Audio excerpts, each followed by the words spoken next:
կինը սիրում է զարդեղեն ու սիրում է զարդարվել, ոչինչ չի կանգնեցնի նրան, որ ինքը զարդարվի։ Մանկուց սիրել եմ պատրաստել զարդեր ինձ համար, երբ որ գալիս էին հեռախոսալարերը վերանորոգելու մասնագետները, ես մի 6-7 տարեկան երեխա կանգնում էի այդ հորերի մոտ, որպեսզի այդ մարդիկ այդ ավելացած մետաղալարերը տային ինձ։ Ես բերում էի դրանք ու դրանցից սկսում պատրաստել իմ զարդերը։ Ու այդպես ինձ հետ կարծես թե մեծացավ այդ զարդարվելու, գեղեցիկ լինելու, ամեն հագուստին համապատասխան զարդ ունենալու ցանկությունը։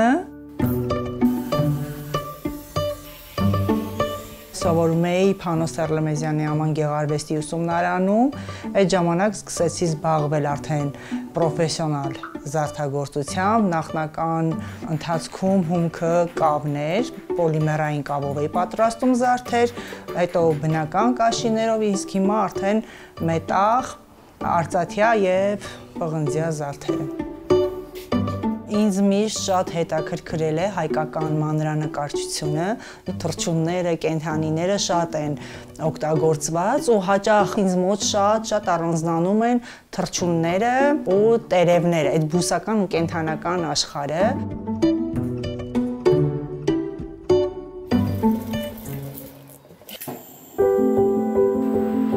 Երբ արդեն սեփական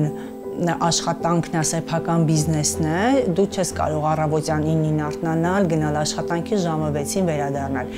Այս աշխատանքը 24 ժամյա աշխատանք է հաճախ լինում, որ դու անընդհատ պետք է աշխատես,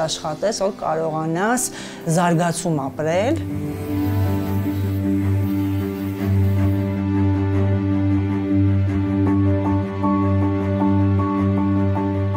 Գործ կա, երբ դու ուզում ես աշխատես։ Եթե ունես ցանկություն, գործը միշտ կգտնես։ Ես զբաղվում եմ իմ սիրելի գործով։ Իմ սիրելի աշխատանքը ինձ բերում է ֆինանսական ապահովություն։